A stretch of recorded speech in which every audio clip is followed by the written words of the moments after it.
Welcome to Eleusinia Mushroom Cultivation Course Part 5. In this step, what we're going to do is mix our grain spawn, which is fully colonized grains, with a substrate mixture. At this point, all 6 of your jars should look pretty much like this. Completely white, fully colonized. Now the reason why we have to take these grains and mix them with the substrate now is that while mushrooms technically can fruit directly on the grain, we want to mix it with the substrate so that the substrate can feed them water. They can remain hydrated as they grow. Okay, so let's go over our supply list. This right here is cocoa coir. You should have received this with your package. This brick right here is 675 grams of cocoa coir for you guys joining from YouTube.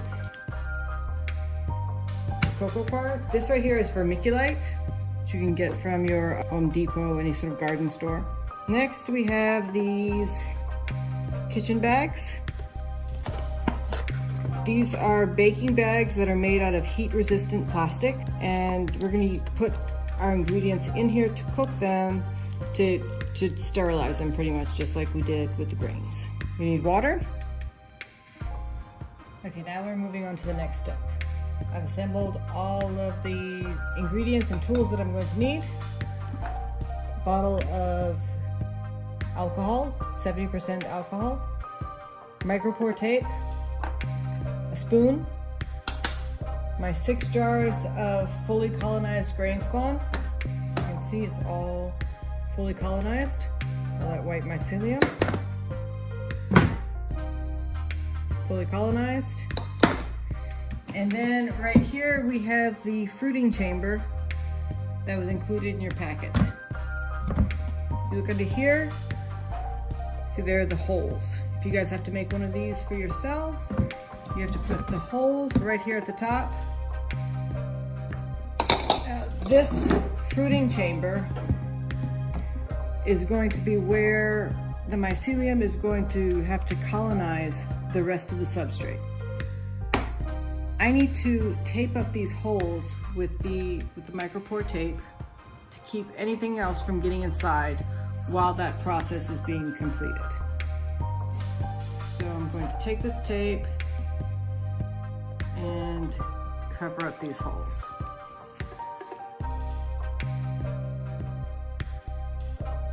In between uses, you're going to want to clean your fruiting chamber with some like a bleach solution. For me, this is the 2nd or 3rd time this one has been used. For you guys, it'll probably be the 1st.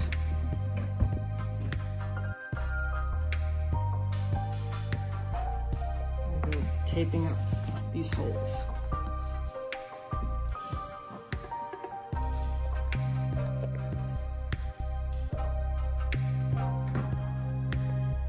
Okay, now that we've gone over the supplies, I want to go over a little bit about the logic of why we are doing this step. What is the point? As I said before, the mycelium and the mushrooms, they're going to need a source of water. And we don't necessarily want to be the sole source of water. We want to sort of give them the freedom and the ability to control their water source. And when we hydrate the cocoa coir, it sort of sits there and just holds this reservoir of water so that the mushrooms can access that water, and the mycelium can access that water as it needs it. There are some growing techniques that do involve growing mushrooms directly on grain and don't involve mixing it with another bulk substrate like the cocoa coir. There's one technique called the BRF technique, brown rice flour technique, that involves growing the mycelium on brown rice flour, pretty much a very dense cake of brown rice flour in a jar. And I don't recommend that for you guys for 2 reasons. As the mycelium is growing, you can't really see if the mycelium has penetrated the cake very well. So while on the outside it might look like it's fully grown, you don't know if the mycelium has fully digested whatever is going on inside. And you might open up the jar a little bit too soon, pop it out, put it in a fruiting chamber, and then wait and wait and wait and just wait forever, and you never know when mushrooms might actually pop out. And then that leads on to the next reason, is because there's no cocoa coir involved, you are the one that is responsible for keeping them hydrated. You have to mist them and in some cases use a humidifier. It requires a lot of work. So with this technique, you remember we did shake this jar so that we could evenly distribute the mycelium from the inside to out. And I know that it's fully colonized inside and out. There's no guesswork. And so I chose this technique because I didn't want anybody to have to worry about guesswork or have the anxiety of wondering if it was working correctly or not. I know that this grain is colonized inside and out because I shook it up and I know it's ready to go. The next reason why I chose this technique for you guys is because it is very low maintenance. The more mass that your mushroom cake has, the less you have to worry about watering it or checking on it or just in general taking care of it. We use this bulk technique that involves a lot of mass, this is going to actually grow to be quite big after we start hydrating it.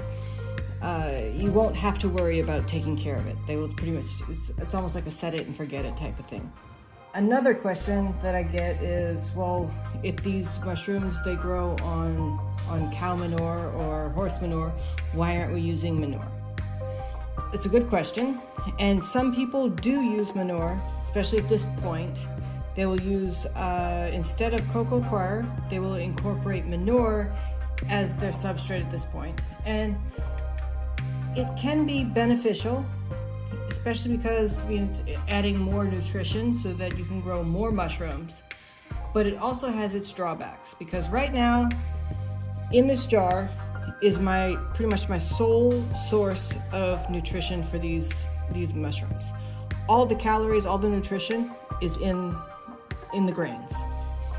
The cocoa coir and the vermiculite are very nutritionally poor. If I wet it, not very much is going to grow there. I'm not going to get mold on these substances.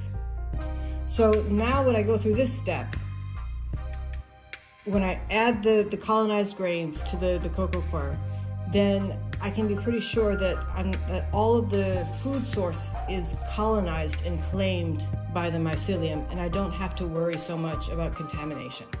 While if I did go and start adding more food sources at this step, I would have to worry about potential contamination. So all in all, this technique isn't really focused on maximizing the biological efficiency. We're more focused on avoiding errors and saving a bit on grains. It's not really the focus here. I'm worried about individuals that have like brain fog or they're dealing with pain conditions. We just want to eliminate the possibility of errors and make it as worry-free as possible. Okay, so the actual technique is I open up my baking bags. This is the heat-resistant plastic. Open them up, and I'm going to put one inside the other to double bag them. And the reason that I double bag is because you don't want them breaking or bursting. There's nothing more sad than having these bags burst after you've already filled it with your substrate and your colonized grains and dumping your whole project on your kitchen floor.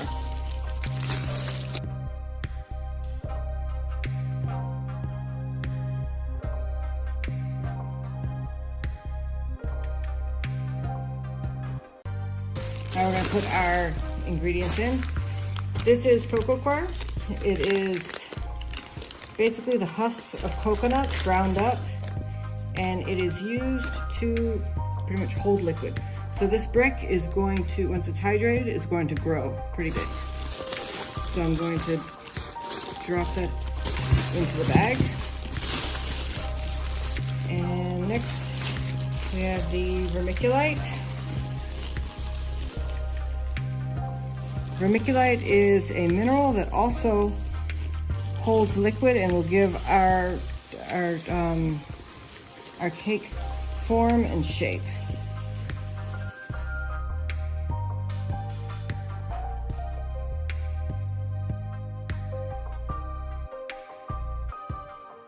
And now we're going to hydrate it by dumping water into the bag over our ingredients.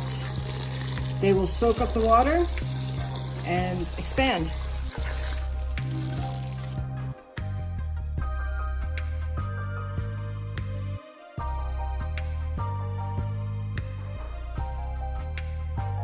Okay, now that the cocoa coir and vermiculite mixture has soaked up all the water, I'm going to close only the inner bag with a little zip tie that is provided with the oven baking bags.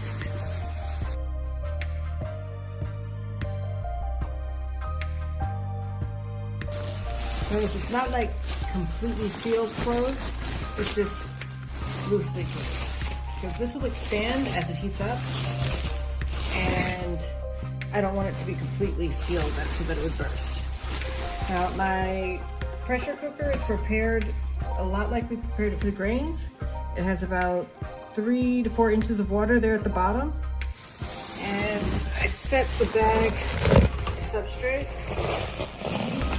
into the pressure cooker with the open side up. Seal it and then cook it at pressure for 90 minutes.